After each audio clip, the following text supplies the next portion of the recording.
আমরা আজকে সমবাহু ত্রিভুজের ক্ষেত্রফল এবং উচ্চতা নির্ণয়ের সূত্র আমরা তৈরি করব।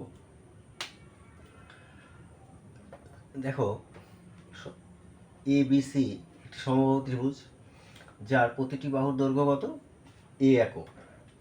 যদি A একক হয় তাহলে এর উচ্চতা কত? H, এবং ABC ত্রিভুজের ক্ষেত্রফল কত হবে? যদি আমরা ABD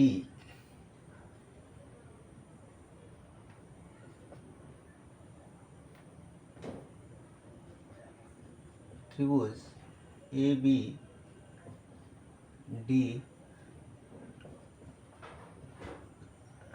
থেকে লক্ষ্য করি তাহলে এটা কত ডিগ্রি? এটা 90 ডিগ্রি। তাহলে ABD একটি কি হলো? সমকোণী ত্রিভুজ। সমকোণী ত্রিভুজের পিথাগোরাস কি বলেছে? যে বড় বাহুটির ক্ষেত্রফল, বড় বাহুটির হোল স্কোয়ার সমান সমান লম্ব স্কোয়ার প্লাস ভূমি স্কোয়ার। লম্ব কত? H স্কোয়ার, ভূমি কত? A/2 এর হোল স্কোয়ার। তাহলে এখান থেকে H স্কোয়ার ইজিক্যাল টু কত হবে? H স্কোয়ার মাইনাস A/2 মানে A স্কোয়ার বাই 4। তাহলে H ইজিক্যাল টু কত হবে? 4 লসাগু 4A square minus A square কত হচ্ছে? 3 ইন্টু A স্কোয়ার বাই 4 সমান কি হচ্ছে? 3 রুট কত? রুট 3। 4 এর রুট কত? 2। A স্কোয়ারের রুট কত? A। তাহলে আমরা কি পেলাম? A কি ছিল? প্রতিটি বাহুর দৈর্ঘ্য ছিল। তাহলে এখানে বলতে পারি √3/2 ইন্টু বাহু।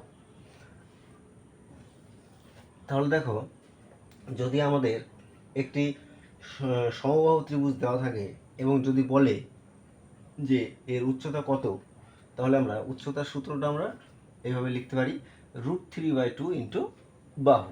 বাহুর সঙ্গে √3/2 গুণ করলে আমাদের উচ্চতা পাওয়া যায়। তাহলে ABC এর ক্ষেত্রফল,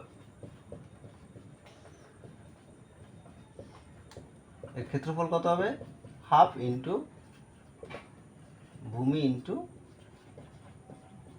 উচ্চতা। তাহলে হাফ কত? হাফ ইন্টু ভূমি কত? টোটালটা A ইন্টু উচ্চতা কত? √3/2 ইন্টু A। তাহলে কত দাঁড়ালো? উপরে কত হচ্ছে? √3/2 দুগুণে 4 ইন্টু A স্কোয়ার মানে √3/4 ইন্টু বাহু স্কোয়ার। দেখো, উচ্চতার সময় কত ছিল? √3/2 ইন্টু বাহু, একটা বাহু। আর ABC এর ক্ষেত্রফল, ত্রিভুজের ক্ষেত্রফলের সময় কি দাঁড়ালো? √3/2 এর ডবল 4 ইন্টু বাহুর ডবল বাহু স্কোয়ার।